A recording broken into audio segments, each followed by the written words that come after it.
For the second time in a week, activists of Pakistan's emerging political party have staged an anti-government protest in the capital, Islamabad.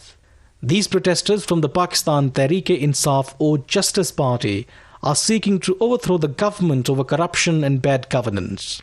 The party is headed by cricketer-turned-politician Imran Khan, who believes that the country can only come out of the current crisis if it gets rid of the corrupt rulers. The country needs elections because never have the people of Pakistan suffered as they are suffering today. Never has the economic situation been as bad as it is today. Never has the difference between rich and poor grown, the gap grown as it is today. Never has there been so much corruption, and never has there been so much loss of sovereignty as there is today. But the government has denied allegations and rejected calls for early elections.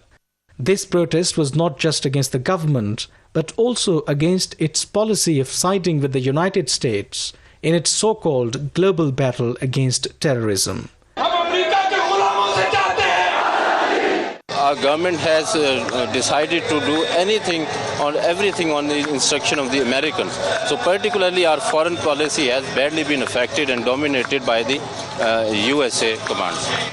The protesters have also strongly condemned the relentless US drone campaign in the country's tribal belt. Drones, and in the month of Ramzan also, it is shameful that our government is subscribing and supporting the killing of innocent civilians, women and children by American drones. A new study by the London-based Bureau of Investigative Journalism has revealed that close to 2,300 people, including 168 children, have been killed in the US drone attacks since 2004.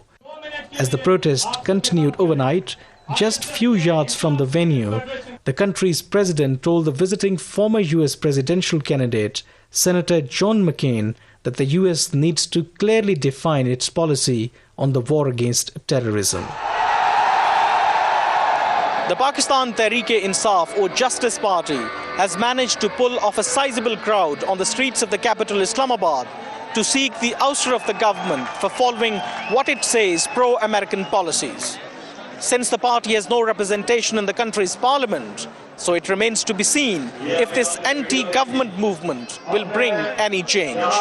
Kamran Yusuf, Press TV, Islamabad.